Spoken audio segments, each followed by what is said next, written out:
shakeleti love. See love when I wanna get another one, I go take and do waiting I love.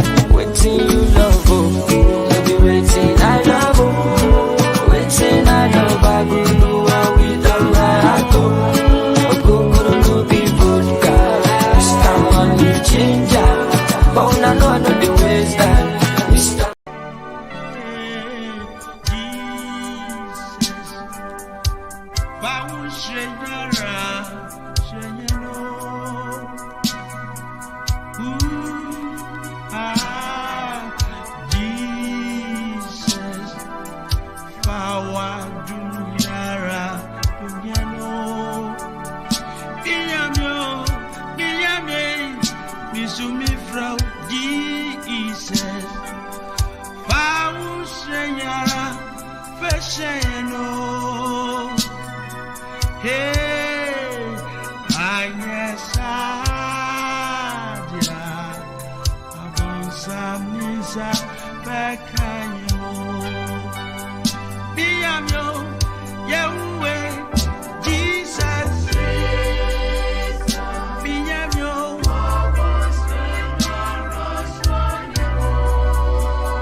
to be the NDC shall lead.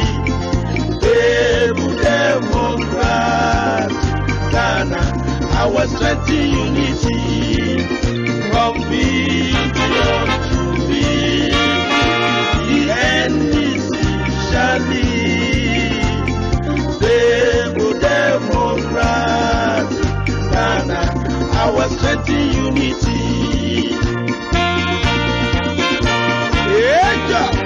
Ejo bana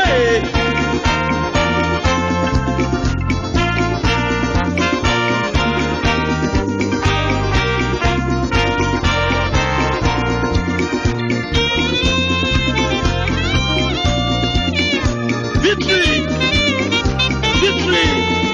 is our land. Victory is our land. JJ is a winner.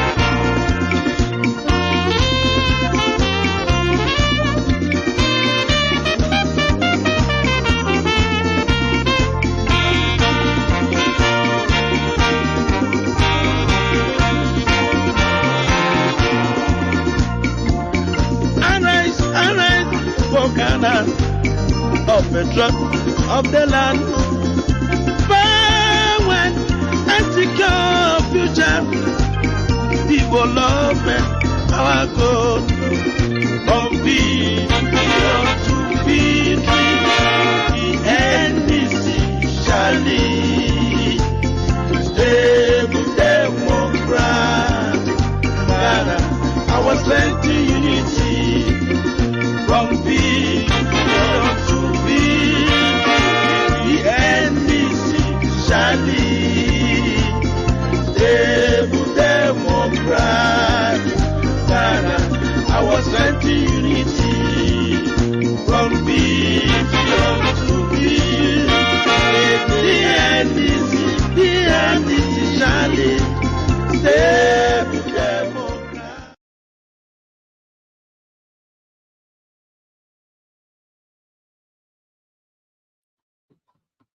Very good evening to you. Welcome to Hit Africa TV, Sunday evening, as we do it all the time. Midini Fifi Asante Impari, or you can call me Kofi Asante Impari, and I will respond appropriately.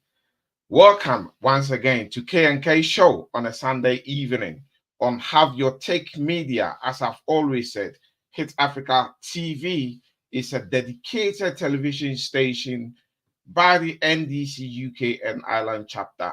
Inti ubahanumwa no abayewa udiem. Inti munche show no. Tell a friend to tell a friend, they say, or call a friend to call a friend. Na enyumre yenye show enyina embom.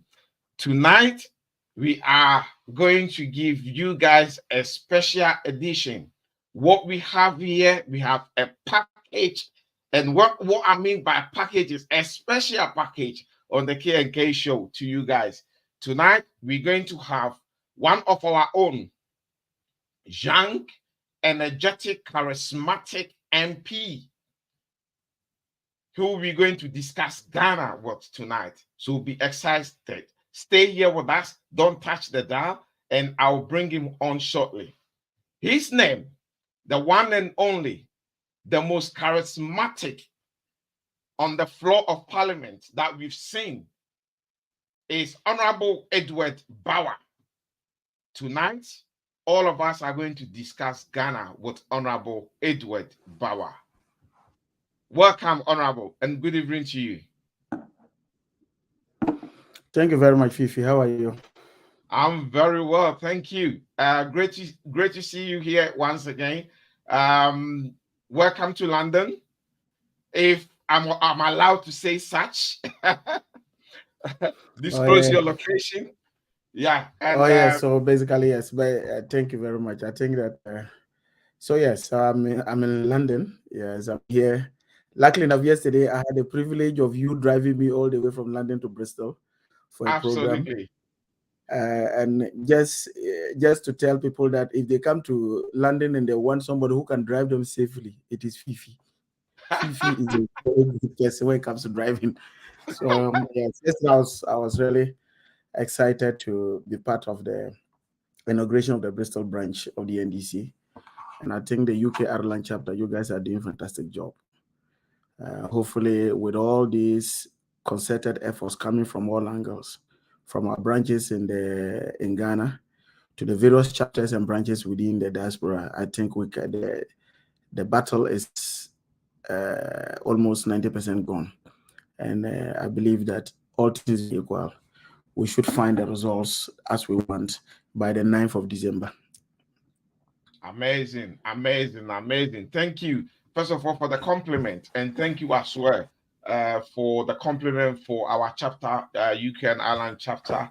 I think it was a pleasure as we're meeting you yesterday and then driving with you, having a conversation with you all the way there. We had a very, very successful program in Bristol, inauguration of our Bristol chapter, and we thank you for also coming down to grace the occasion. Yeah, and a pleasure driving all the way back again to London. So it's been great having you here. It's been absolutely great. And once you're here, then we are going to also discuss Ghana with you, because you guys are Obiveka. You guys are on the ground. Things, a lot is happening on the ground. And this morning, I woke up to something that we would love to talk about, or personally, I believe I will love, and I believe a lot of my listeners and viewers around the world will also would love to discuss, and that is EC again, yet EC again. We woke up to a headlines from Imani Africa, with the headline, Ghana EC's dangerous and pathological conduct. And then we thought, what is this? So we dived into it, and then we had a look, and then we realized that EC, as we've always said, they have so many tricks under their sleeves, have pulled another one. I believe you've seen this headline or report from Imani Africa.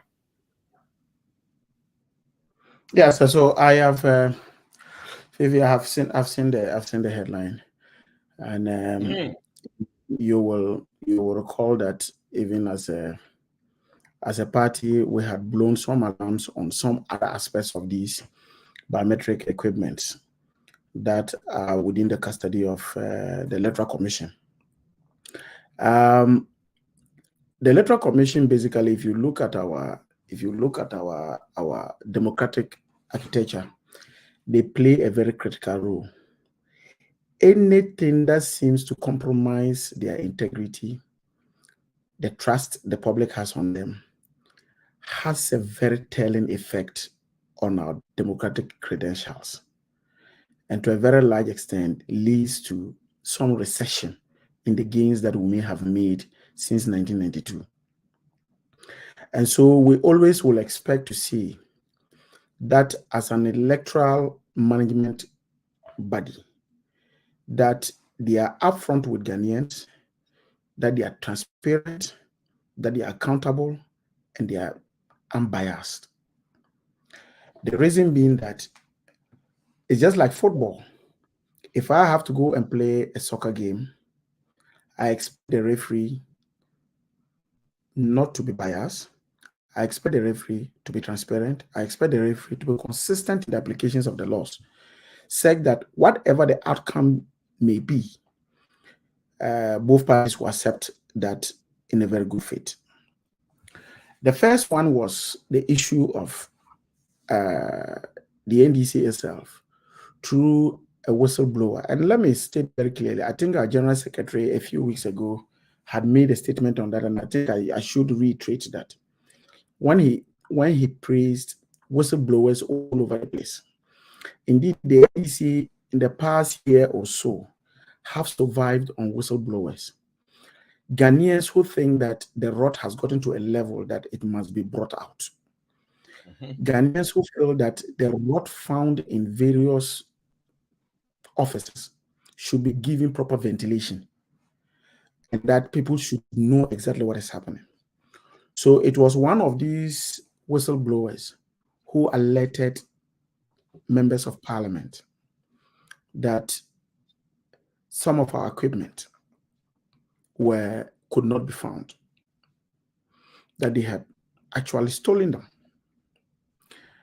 Indeed, before that, you'll recall that there was this issue that we indicated about some missing BVRs that were supposed to be coming from the region, and they could not account for them. Initially, the Electoral Commission tried denying it. Later on, they said they accepted it. They were not transparent with the numbers and what have you.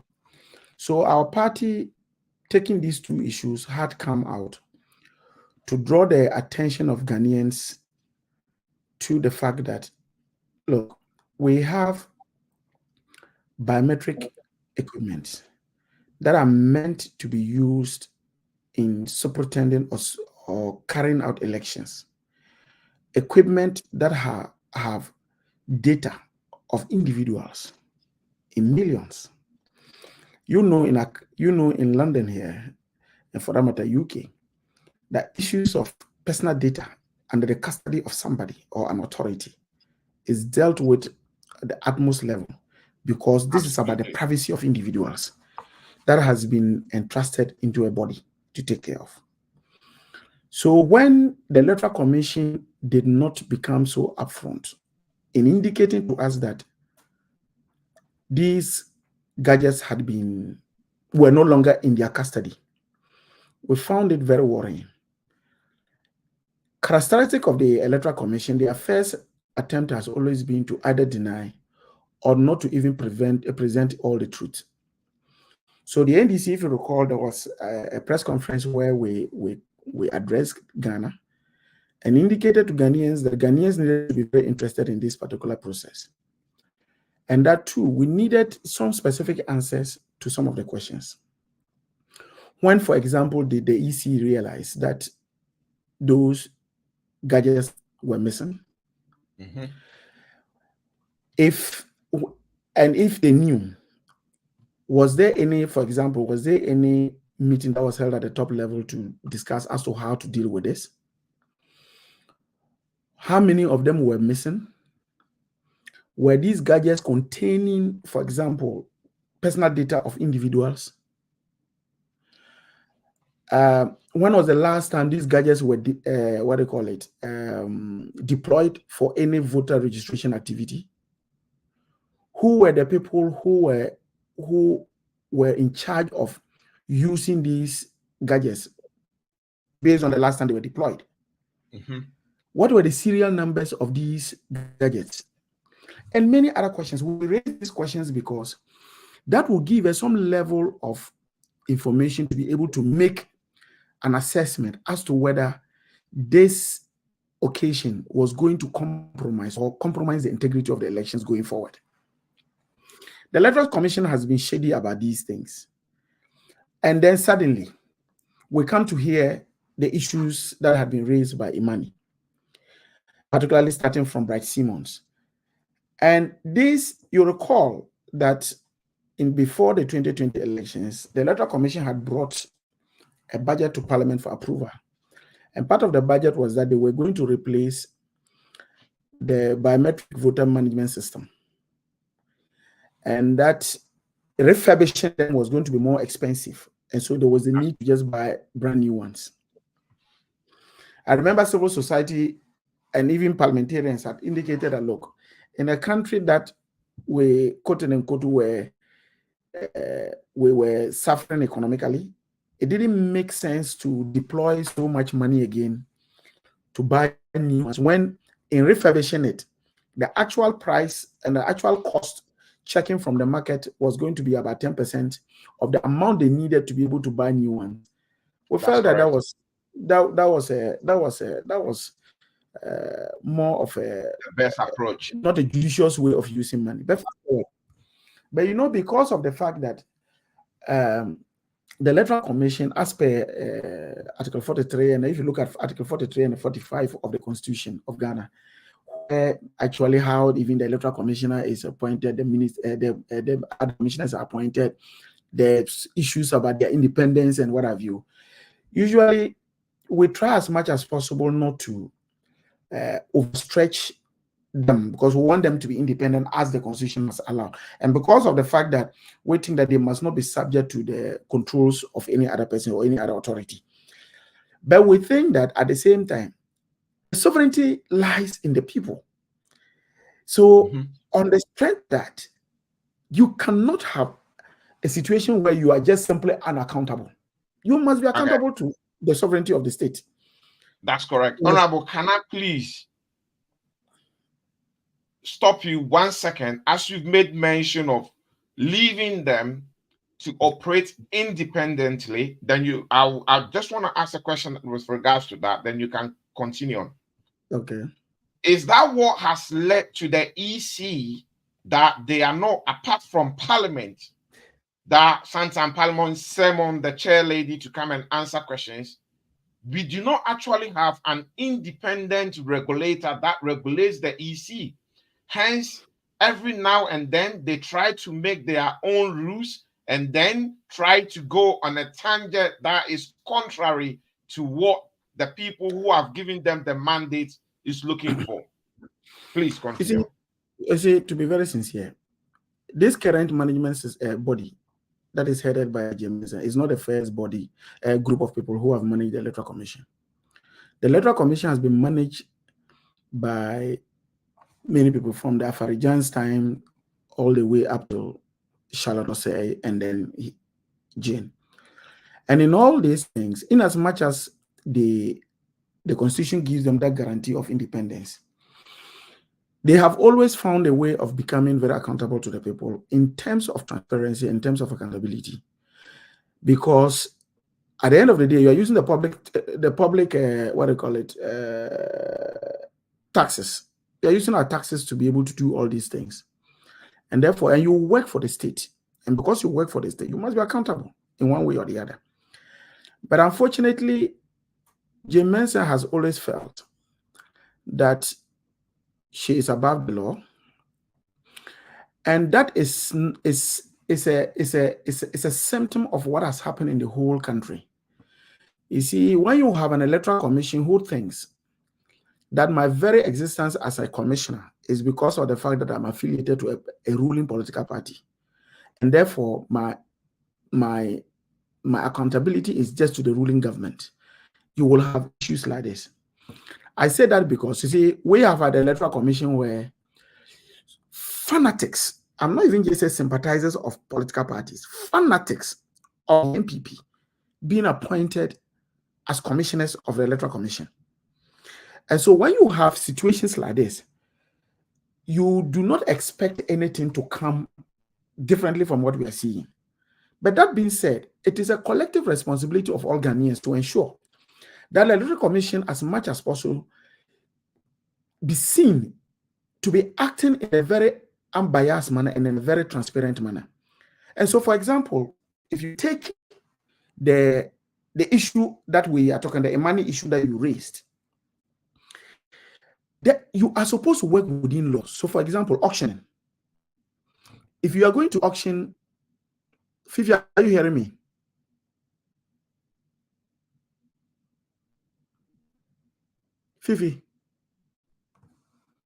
Fifi, I seem not to be hearing you. Can you hear me? 1 second. I can hear you. Me? I can hear you now. Yeah, you can hear me now. Okay, super. Yeah. With regards to auctioning, I was asking the question. Is there a law that mandates the Electoral Commission to ensure that such a sensitive material or equipment, even when they are of no use again, should be actually be given to an authorized recycle company, but not to auction them, but a recycle company that can dispose them safely, just to preserve the data? Because we are all aware that you can delete and reset things on a computer, but the hard drive still contains information that anybody can take, and then it doesn't matter how many years of usage is been in your possession, people can still collect the data on it. Is there anything that binds the Electoral Commission to ensure this is recycled appropriately? No, so first and foremost, let me say that there are laws governing in auctioning in Ghana for every government entity. So, for example, if you are supposed to auction, there are laws you follow through. You advertise, and you get people to come and then bid for it. That's the first thing. To the auctioneer or the auctioneer who has to do it has to be a registered member within the country. So it is not everybody who gets up to do that. 3, the fact that this has to do with personal data. To handle such data, the recycling company must have a license to be able to, recycle these equipment. 4,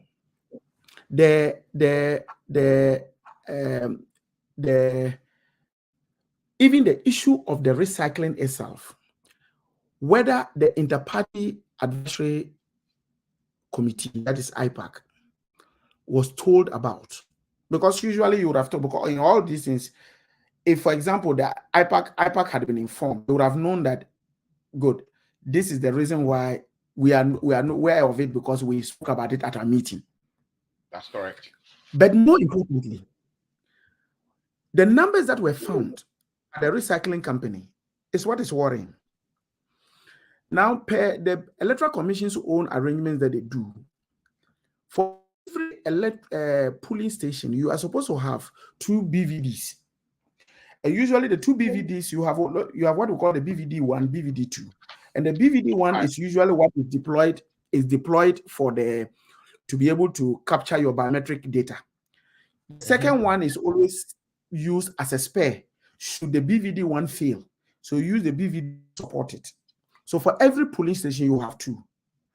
So if this is the case, and considering the number of polling stations that we have in Ghana, the voting centers that we have in Ghana, multiply 2 by the number. So you are going to have huge numbers, about over 60,000 thereabout.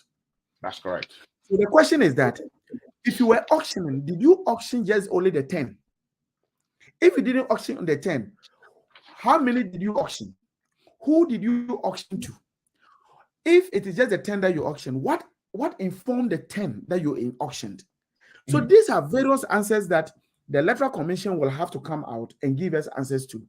And so they will have to dovetail this, because look, so it means that for about a month and a half now, we have had a situation where a commission that is responsible for taking care of our data, a commission that is supposed to secure our personal data, simply cannot account for this data. This data is found in third-party custody, and we do not even know the process under which that was done. And so the call that has been made by the National Democratic Congress for a bipartisan parliamentary inquiry is something that is a non-negotiable issue.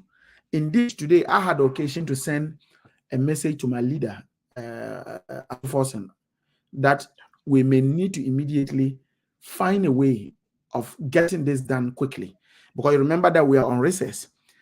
Yes, there is no time for us, and so we must find a way. If this alone can be a basis for us to have even a recall to Parliament, so that Mr. Speaker can give some directives as to how to have a bipartisan investigation into this, so that at least all of us, because if we do not have trust in the electoral body that is supposed to conduct the election, it has a big telling on the integrity of the results that will be churned out by the commission.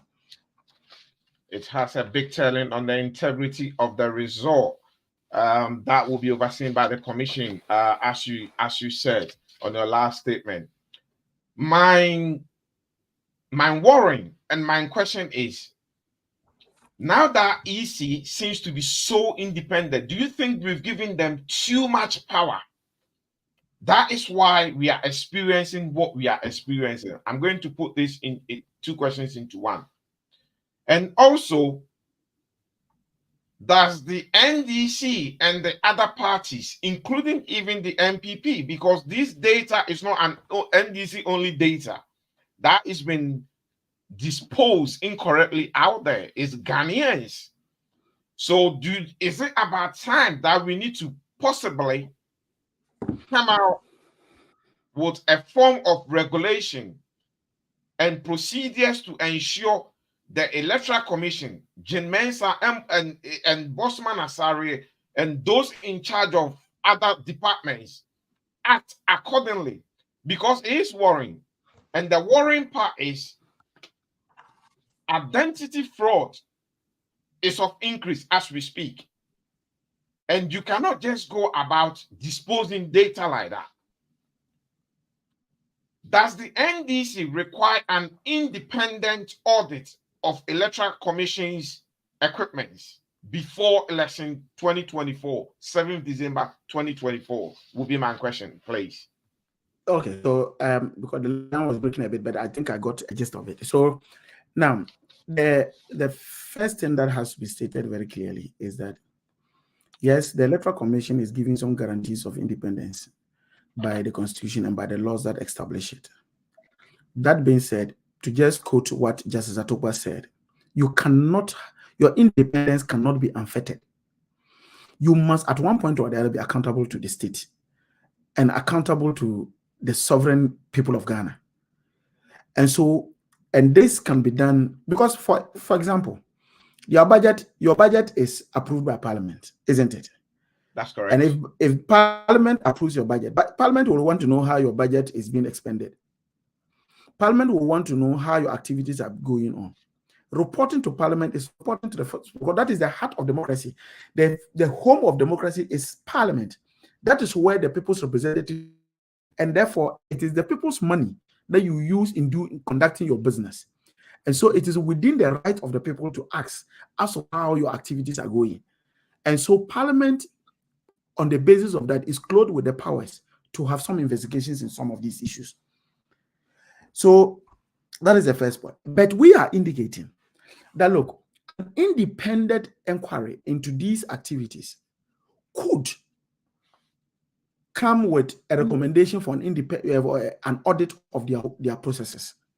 But yes, that prevents us from asking for an independent audit of the various gadgets that are supposed to be deployed for the elections, and to make what are the various things that we need, that would give we as Ghanaians the comfort to be able to do something. And so, yes, I agree with you that, look, guys they're supposed to be independent, but you must also remember that they run on public purse, and their power emanates from the Constitution. And look, we have other independent bodies. The Auditor General, for example. The Auditor General is supposed to be an independent institution, guaranteed by what they call it, by Parliament, by the Constitution. But they report to Parliament. And that's why when the Auditor General conducts an audit of any organization, including Electoral Commission, it is reported to Parliament. And so, because that is where the power of the people reside. And so I think that Parliament has the power to do this. And from my contacts with all my colleagues, it appears that is where we want to go. And we want to subject these activities to public scrutiny using parliamentary tools.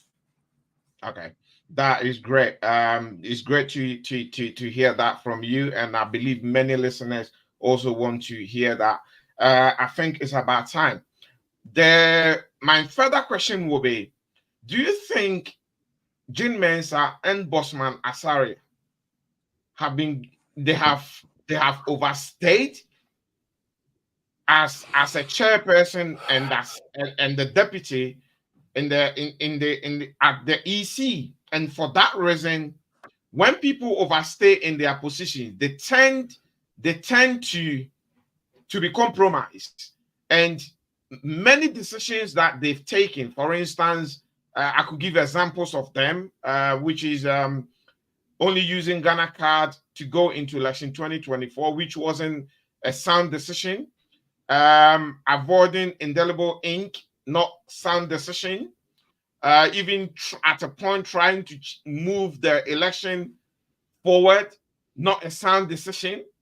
And so many others, uncountable. I could go on and on and on and on. Some of these decisions you could see, or you could sit back and you ask yourself, why will anybody in charge of EC, such a body, a very sensitive body, because the work they are doing there can either make the country or break the country. And they seems to be compromised. Do you think they have overstayed?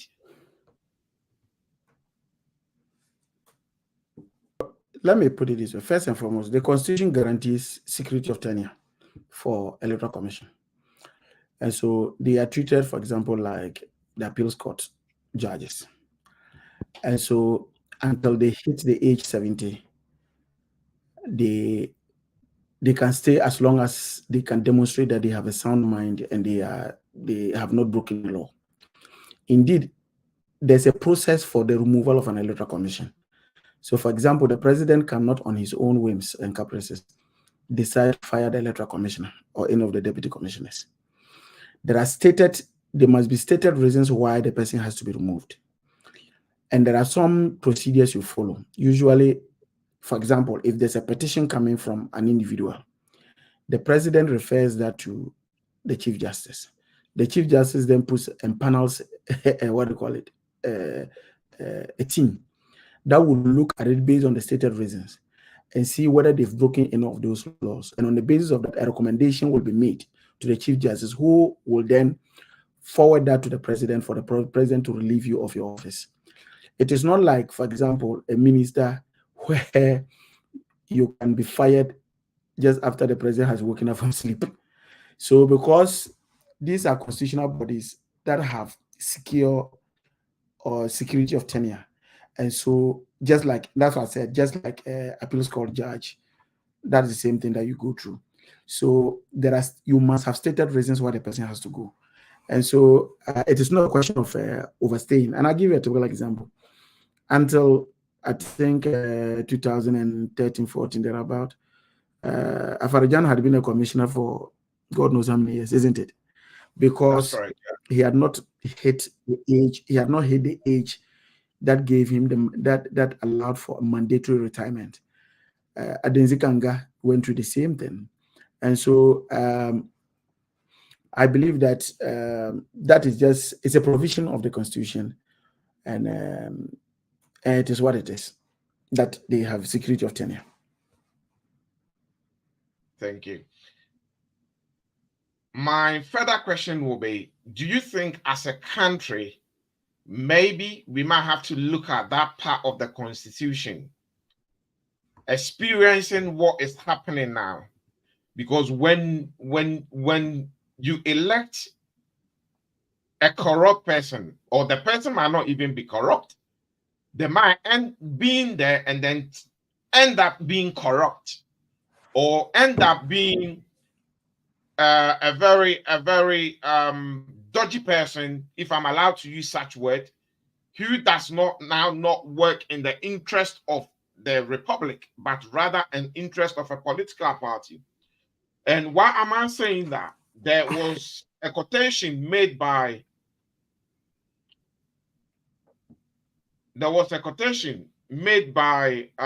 Professor Jane Nana Opoku Ajiman when she was unveiled as a running mate.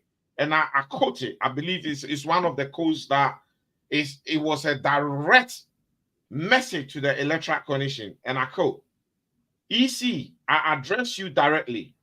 It is the national interest and in your own that you make transparent what has been and is going on at your establishment. The truth will not be suppressed.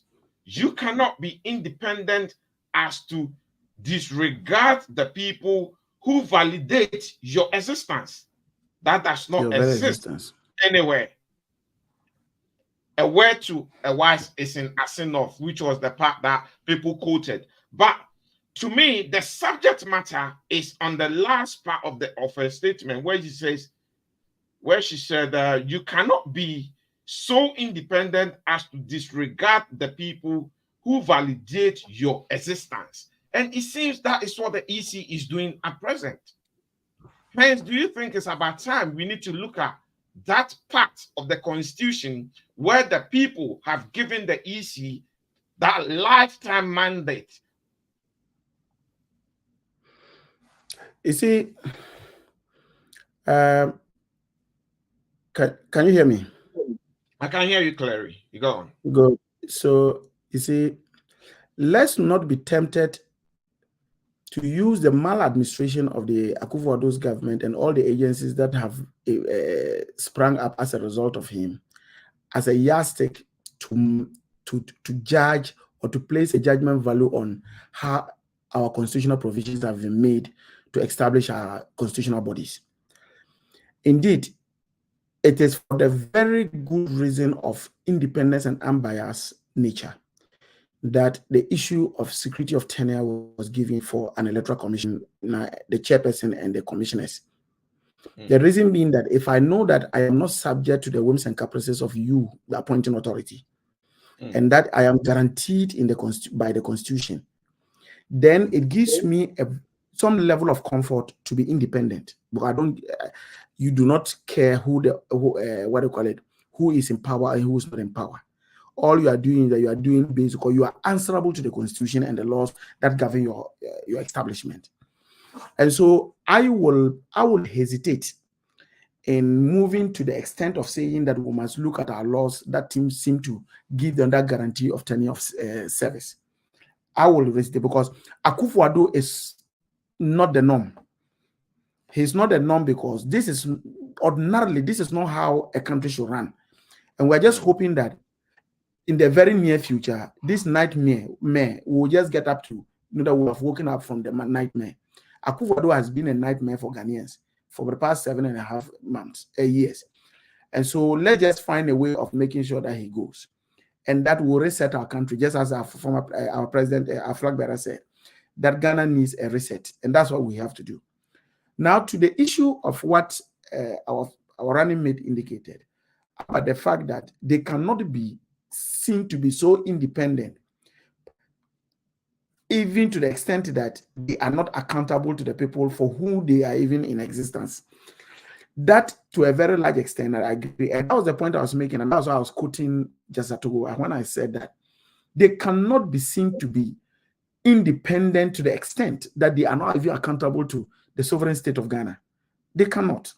If for nothing at all, their budget is approved by a body, a constitutional body, and they should be accountable about how even they expend their monies. They should be accountable as to how they conduct their elections. They should be accountable to give reasons for why they expend X amount of money or the allocations that they do for the various expenditures that they do make. And so, yes, I agree with that.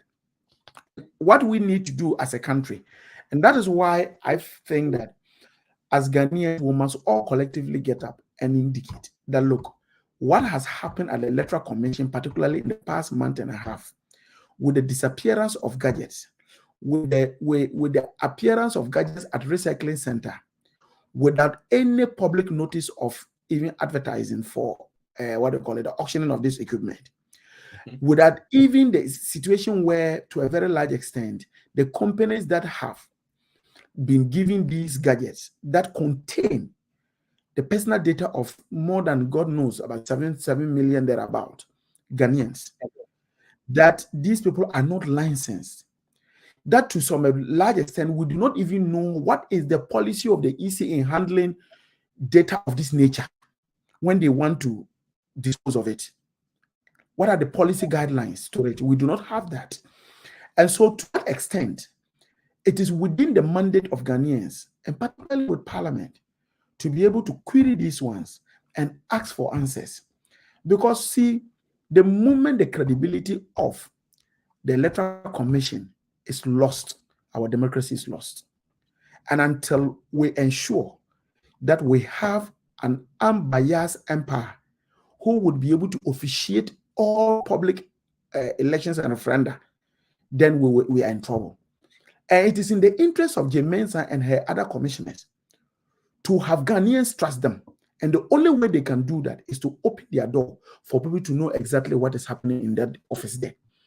And it is the basis for which I believe our running mate made that call when she was unveiled at the UPSC. And so, yes, I will indicate that, look, this battle has just started. We will ensure that accountability is brought to the fore. Whatever has happened or is happening at the Electoral Commission, all of us will have a good understanding going into the 2024 elections. Thank you. Honorable Bawa said, whatever has happened or is still ongoing in that Electoral Commission, all of us have to have a good understanding going into 7th December 2024 election. It's a direct call again to the EC. All parties need to have understanding what is going on. Thank you, Honorable. As I said earlier, this show is being brought to you by the UK and Ireland chapter of the NDC, and this is a Hit Africa TV powered by the NDC UK and Ireland Comms Communication Bureau, which is the Comms Bureau, Communication Bureau. If you have any questions, I've seen so many of you liking the show. I could see the eyeballs here. We are doing great numbers. Please share, keep sharing, tag a friend to tag a friend. And also, if you have any question that you want to direct it to Honorable Edward Bawa, as he's here in the studio with me going through the show, please feel free and type out your question, and that question will be read to him for him to answer you. We will move on to another important thing that I think it has to be addressed in Ghana, and that is our energy crisis. We had a very, very, very bad energy crisis in 2015, 2014, 2015, 2016, thereabout, which the NDC and John Dramani Mahama inherited from previous administration because of inadequate investment in that energy sector. And I've always said that in Kufuor's tenure, when the energy crisis started, instead of finding solutions, what he did was transported clergymen to Akosombo to go and pray for rainfall and for the dam. And they didn't seem to actually bring in any portable plans as well to come and help our hydro. And for that reason, when NDC took over, it got worse and worse and worse and worse. And the same MPP started this whole Dumsor thing, and people like Kofi Bentil and Co., who then got behind and did some what I call a very dodgy move by gathering some of our celebrities and demonstrations upon demonstration. And one good thing that I talk about this, when it's like a bad story that ended good. At the end of the day, John Dramani Mahama, the president, then stood up and promised Ghanaians that I will fix Dumsor. And he did fix Dumsor. He brought in a Mary, which was giving us, and is still giving us about 250 megawatts of power. And then a car power also came in that was giving us about 220 as well, and other plans were procured. Now we have all these plans. Dumsor is back in Ghana. What is the issue? Is it, well, let me put a chart here. Let me put a chart here quickly for the benefit of our viewers, how electricity is generated in Ghana. I loaded the chart and I believe I still have it here. Okay, in your submission, as you talking it through, I'll look for that chart and put it out for the benefit of our listeners and viewers, so that they can have a look at the chart. We have the VRAs, the IPS, who then generate the electricity and then send it across to the grid codes. The grid codes then process it down to ECGs, and then ECGs then send it back to our homes and offices. So we then, individuals, become the final consumers. ECG then collects their money from us, make their profit, and then I believe they pay Gridco, and I believe Gridco then goes and pay the IPS and VRAs and what have you, because it takes money to generate this energy as well. So what has happened? That suddenly we have Dumsor because we have equipment. If you could bring us to speed with what is happening, as I know you are specialized in energy, you might be able to break it down for ordinary Ghanaian on the street to understand what is happening. Thank you. Okay. So can you hear me? Yes, I can hear you. Please fire away. Okay. So quick one. So currently, that is true. The country is going through some load management crisis. And the load management basically simply means that the amount of power we produce is not enough to meet the demand. And so there's always a deficit that has to be shared. And so at all times, whether off-peak or peak period, we have situations where the two utilities, and that's the Northern Electricity Distribution Company, NETCO, which takes care of the northern part of Ghana, and then the Electricity Company of Ghana, that takes care of the southern part of Ghana. These two companies are forced to share load. The demand has outstripped the supply. Now, it is true that under the John Mahama, when in 2009, when the NDC came into office, NDC had entered into office at a time when we had just come out of a power crisis under Kufuor's regime. That's correct. Between 2006 and 2007. If you recall, we went through serious power crisis to the extent that the then information minister went to parliament and said that by September 31st, we will come out of the Dumsor. She had forgotten that September does not have 31st. That's correct. And she had gone to say that that's under Kufuor's regime. Yeah. Now, with that period, obviously it was a clear indication that we had, for many years, did not have proper investment in that area. Unfortunately, Kufuor did not add anything, even in the crisis. During the crisis, the only plant that came on stream was an 80 megawatt plant that was brought in by a consortium of mining companies. Because the mining companies got to realize that, look, they were not getting the electricity. Meanwhile, their businesses needed to go on. So they bought a plant and handed it over to VRA to generate the power and give it to them as a company, as a consortium, as miners. So apart from that, nothing was added. So by 2009, when NDC came into office, so, Honorable, if I could get you right, that 80 megawatts, if I could get you right, that 80 megawatts that came during Kufuor's tenure was not even procured by them. Yeah. No, it was not procured. I said it was procured by a consortium of mining companies who had to procure that because they needed power and the state couldn't give them power. So they bought a generating plant and gave it to VRA to generate the power for them. So that was what happened, but they never added any megawatt to the system. Then, so at the time NDC came into office, the installed generation capacity was about 1,850 megawatts. Now, that is even installed. So usually, and that's the plate number. So what it simply means is that the dependable capacity will be lower than 1,850. It's just like you have your car. Your car, you see your installed capacity will tell you that you can do 200 kilometers per hour. Meanwhile, when you go on the street, you know that you may not do 200 kilometers per hour. It depends on the temperature and other things. The efficiency is different. So the plate numbers usually do not reflect the actual dependable capacity that you have. And so whatever the situation was, our demand was higher than that.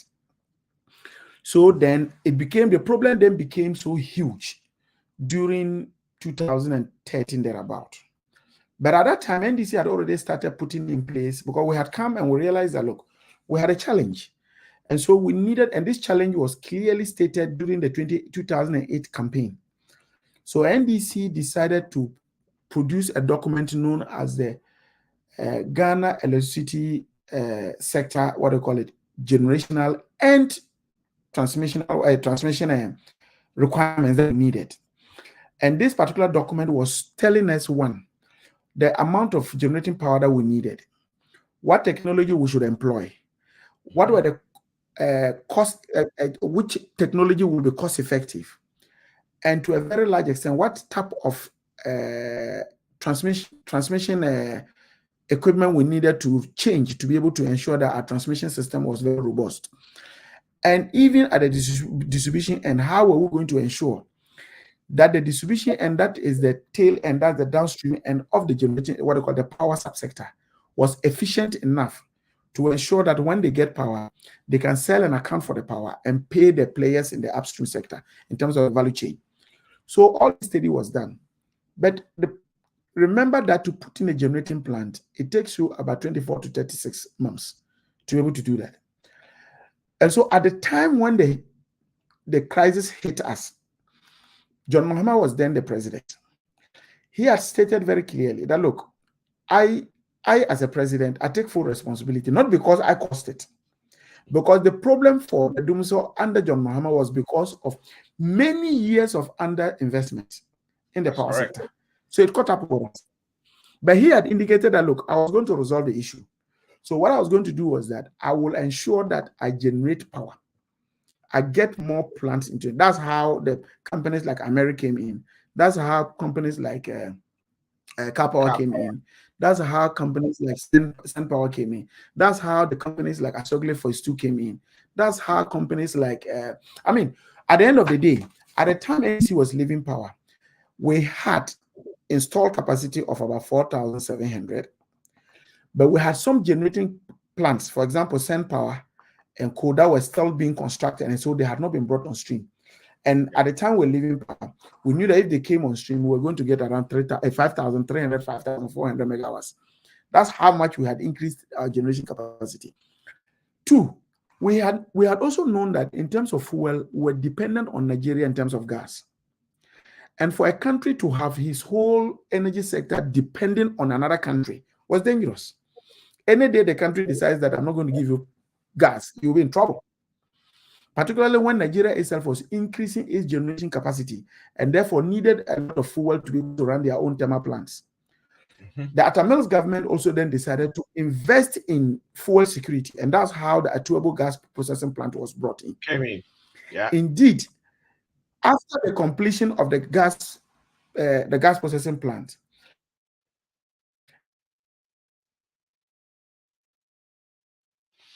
I think Honorable is freezing a little bit, but he should come back. Can you hear me?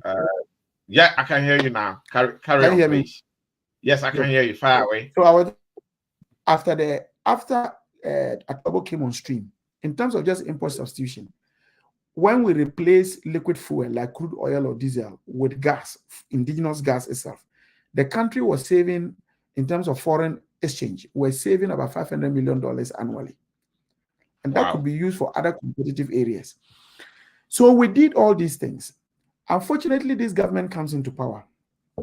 They started first with a propaganda that took them for about 6 years, indicating that we had over-procured a generating plants to an extent that we were now incurring what they call excess capacity.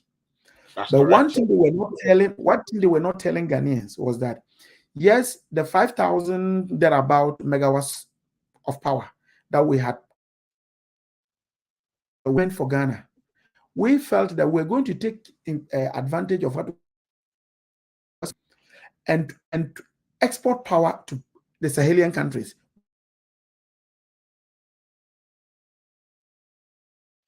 Sorry, bear with us.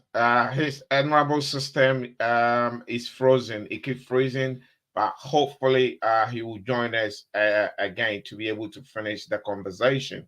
As he's sorting things out to come back online, I just want to remind you, please keep sharing the program. And also, this is Hit Africa TV, a dedicated television station for UK and Ireland chapter.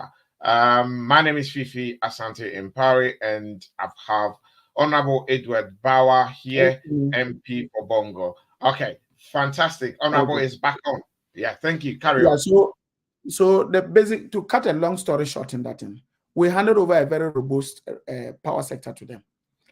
Unfortunately, because the country is so broke that even they have to borrow money to pay salaries, because the country is that broke, the energy sector itself is even the most broke sector of the country.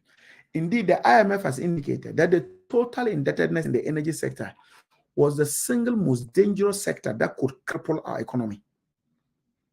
As we speak now, if you look at just gas alone, the amount we owe to just the OCTP partners, that's the E&I group, we owe them $600 million. If you see the amount that ECG owes, for example, Ghana Gas, it's about another $600 million. That gives you a total of about $1.2 billion just on only fuel, gas. Now, if you come to just the amount that the ECG owes the IPPC alone, it is between 1.2 and 1.5 billion dollars, and this is a figure that moves because on daily basis the figure changes because they produce power. So, but it ranges between 1.2 and 1.5 billion. So, if you put this thing together, these two, they just in terms of energy cost, and that's capacity charges or capacity cost, and just if you put this together, we are almost inching to about almost 3.something to $4 billion just in the energy power sector alone. And so if you have a situation like this, simply all the utilities now are unable to even get money to meet their operational cost. Because ECG, as we speak now, so usually this is what happens. So the generating power companies, whether it is VRA, whether it is the independent power producers, they generate the power. Then Gridco transmits it and gives it to ECG. ECG sells it to the end user, that is the consumer who is in the house or the business industry. They are supposed to collect the money and then pay all the players in the value chain. Because that's what happens. Unfortunately, if you look at the level of inefficiency in ECG, ECG's inefficiency have now moved to about 32-33%. Okay. So it means that can I put this diagram quickly up? I believe you can see this. What I've put up there. Yes, I can see it. So this is what you were explaining. Yeah. So this is what I'm explaining. So you have the power generating plants. That's the DRA, the Bui Power Authority, and the IPPs generating the power. Then you have Gridco doing the transmission. They transmit them to the what they call the distribution companies, and the distribution companies then serve me as a Ghanaian or any other Ghanaian or maybe an industry, and they are supposed to pick up the money.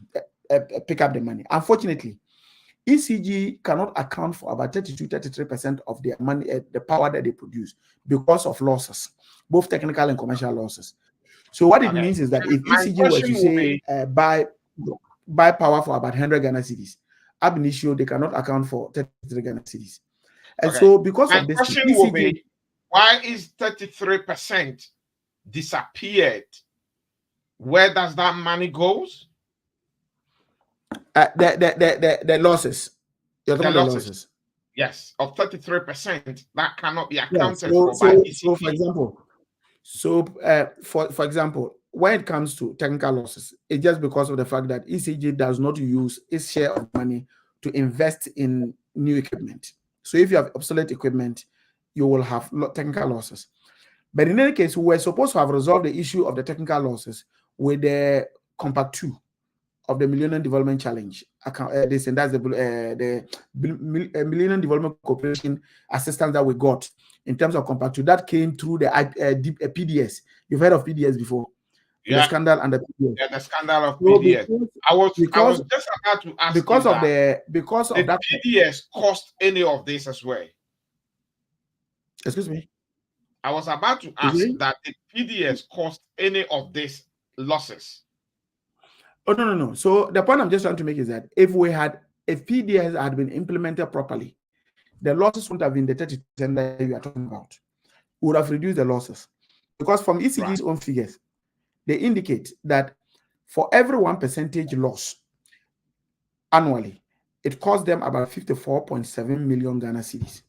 So you can imagine the number of losses, the amount of money that they have to be making in terms of losses. Staggering amount of money. Yes. So because of that, ECG is not able to pay the players in the upstream sector, whether it is the transmission company, and that is Gridco, whether it is VRA, whether it is Bui Power Authority, or whether it is the independent power producers. And because they cannot pay them, they are also not able to meet their operational costs, and therefore they cannot generate power. They cannot buy fuel. They cannot go into maintenance. And so on the basis of that, there's going to be, so even though we have generating plants seated down, we have no money to pay them to buy fuel to generate power for us. And so we have the Dumsor. And this is just a simple, example of how the economy and the country has been mismanaged under the presidency of Akufo-Addo and his brothers. Thank you very much, Honorable Edward Bawa. That is simply this how the economy and the country have been mismanaged by Akufo-Addo and this particular NPP administration. Thank you for breaking it down in a layman's term. Somebody on the street understanding the whole narration. Why there is Dumsor, it's not because we don't have the plans are there, but it's because a staggering amount of money is being lost through mismanagement. In short, it's through mismanagement, and our only hope is to actually go out there 7th December coming 2024 and vote this NPP and MPP never again. I can even say the prior ever pra omatiko. Just now, my question will be, how do we resolve this? How can this be resolved when we take over? It shall allow, they will say, coming 7th December or 7th January 2025. What is the way forward? Because a Ghanaian would like to hear the way forward. First and foremost, let me just state clearly that His Excellency President John Mahama has clarity in his mind as to how this problem will be resolved. Indeed, there have been some series of meetings that he's held with various stakeholders. We have had occasion to have meetings with him. He's given us very clear directives as to how to put up a comprehensive plan. That one will deal with the legacy debt that will be meeting, because we'll have to ring fence that particular debt that I have mentioned to you. And at the same time, how do we ensure that we stop the hemorrhage? And so we have drawn a plan that we've given to him. He's raised queries on them, and he's asked us to go back and look at it. And so we are clear in our mind that this is a problem we can solve. This is nowhere comparable to the problems that were bequeathed to John Mahama by his predecessors. And even with that, His Excellency John Mahama was able to resolve it. And I believe that he is definitely going to do this. And I can tell you, Fifi, without any shred of doubt, that from day one, we know how we are going to go around it, and we'll resolve this issue. Thank you. Honorable Bawa, as he said, he can tell it confidently that from day one, the NDC, they have the men and they have the women as well, and they know how to resolve this. This tells you how the NPP and Akufo-Addo Bawumia administration have run out of idea. The very person who is asking you to give them the mandate, the driver's mate who never learned how to drive, who wants the mandate, have trouble on their door and they cannot resolve it, yet they are asking for 4 more years. And then they have roughly 6 months that they could use that time to sort out if they have an iota of idea of what is confronting the nation at the moment, for them to try and resolve it. And the impunity, if the disrespect, the audacity for the Minister of Energy, Napo, when questions are asked, when it's like they're keeping everybody in the dark, and they don't seem to actually be forthcoming and go to the level of even Ghanaians and respect them enough to tell them what the issues are, what the problems are, for them to even have a kind of a sympathy for this MPP.